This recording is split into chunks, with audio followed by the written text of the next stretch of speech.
House is resumed at 9 o'clock on the 28th of October, and someone can celebrate a second birthday again. At the break, we were on Clause 2A, Trevor Mallard's typescript amendment, and at the time the break occurred, Trevor Mallard was speaking and had 5 minutes, but the Honourable Gerry Brownlee had taken a point of order. And I presume we'll start with the Honourable Gerry Brownlee and the point of order. Well, Mr Speaker, clearly there are discussions that go on that indicate that I may be wasting my time, but I think the reality is that this sets a very bad precedent, because Clause 2 has been passed, and Clause 2 has the Act coming, the Act comes into effect the day after it receives its royal assent. There was an amendment to Clause 2 defeated by the House, which would have required the Act to come into force on the 1st of April 2012. In defeating that particular date, the House had said that it expects that the bill will be enacted at that time, 2012, April 1, 2012. It then seems to me that the House, having made that expression very, very clearly, because of the date that is so specifically rejected by the House, to be an utter nonsense to then immediately start going through this exercise of working out whether or not the bill should expire before that date. So we're getting into an absurd situation where the House expresses its will that the bill will be in effect on the 1st of April 2012, but is then asked to consider the expiry of the Act on the 8th of November 2010. That is an utter nonsense. And we've been through this sort of exercise last year, in fact, and at times this year. And I know that the argument is going to be that one is about commencement and the other is about expiry. But commencement and expiry are not dislinked. And if the House has expressed a desire that something should not only have commenced but be an act at 1 April 2012, it would then be an absurdity for the House to ask itself if it would be a good idea for the Act to expire on the 8th of November 2010.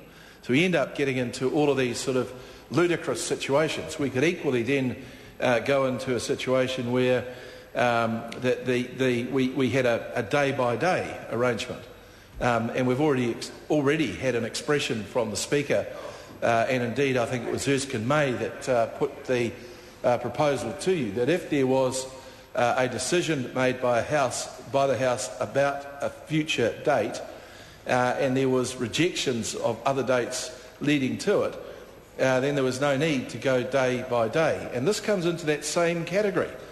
So the House, to be clear, in my mind, has said it's the expectation of the House that this bill will be enacted as a law on and beyond the April 1, 2012, but is now being asked to consider, well, why don't we actually have this Act expire on the 8th of November 2010?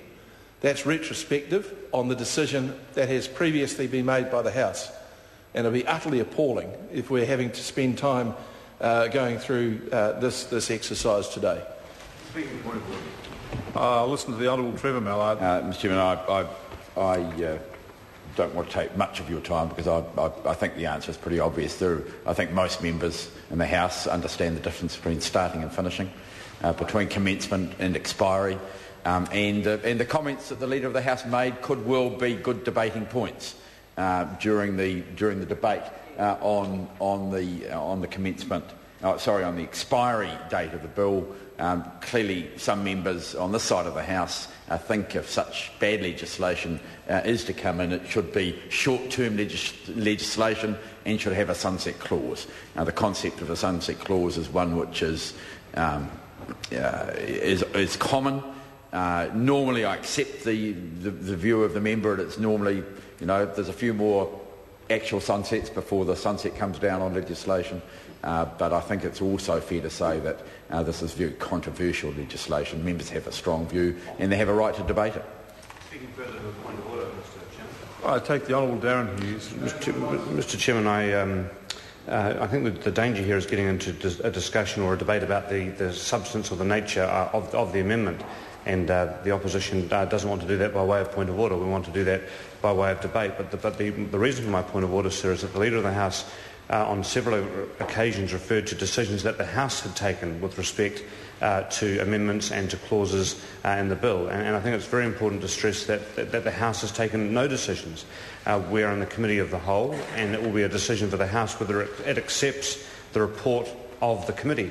If the committee makes a series of decisions which are not logical or do not follow, then the House can make the decision not to accept the report of the Committee of the Whole. So I think the assertion by the Leader of the House that amendments should be ruled out because of decisions taken of the House, that is not the case. They are decisions that may be taken in the future. But up until that point, the Committee of the Whole across all the clauses of the bill is free to consider amendments providing they are within order. And I think, as Mr Mallard has stated, that his amendment is in order. That the Leader of the House objects to it. He disagrees with it. I suspect he'll vote against it. But those are debating matters, not matters of whether or not it is in order, because this committee is yet to report to the House on the final shape of this legislation. Thank you, members, for your contributions. Can I firstly say that the Leader of the House raised indirectly the issue of substantiality, which was that the amendments need to be significantly different from each other. And I would say to him this amendment doesn't fall into that category because commencement and expiry are two significantly different things. One only have to look at your birth certificate and your death certificate to realise that they are radically different. Now, the time of this might be somewhat closer, but I think the order that this is not substantially the same. This is significantly different. So the issue then is whether or not it's proximity. Well, it's not for me to make a judgment about whether it's so proximate to the commencement to make it substantially the same. That's for the House to decide. It's got a starting date, and I accept that. It's now proposed to have an expiry date. And that's for the House to determine whether it is so close as to make the bill a nonsense. And that's the House to decide. So I can't see any grounds for ruling it out, the committee ruling it out. It's therefore a matter for the committee to decide itself. But there's no procedural grounds that I could see for ruling the amendment out. I call the Honourable Trevor Mallard. Call Honourable Gerry Brownlee. Mr Speaker, you've now left me both somewhat confused and concerned. First, because while I've seen my birth certificate, I most certainly haven't seen my death certificate. And second, if anybody else has, I'd appreciate knowing the hour and the moment. Mr Chairman. All right. Mr Chairman. The Honourable Trevor Mallard. Mr Chairman, I think the member's political death certificate could be written up about his inattention in this particular area. And with a little bit of tolerance early in the morning from Mr Chairman, I want to show people what's coming to my inbox from Japan overnight. And a young Kiwi has said what is happening to New Zealand, and what he says is New Zealand's sovereignty is finished, and what? Sorry. And he is an exceptionally talented young Kiwi who is currently working in Japan. I'm sure he'll come home, but, sir, he is less likely to come home with that person. And why is that, Mr Chair? And we heard earlier, without referring to the point of order, that the Leader of the House doesn't know the difference between commencing and expiring, Mr Speaker. He doesn't know the difference between commencing and expiring, and what Gerry Brownlee showed earlier on, Mr Speaker, is that he doesn't know the difference between coming and going. He doesn't know the difference between coming and going, and Warner Brothers took advantage of that. Well, they saw it coming, and they said, we'll go for it. They said, we can see a buffoon who's not on top of his job. We can see a government in chaos, and therefore we will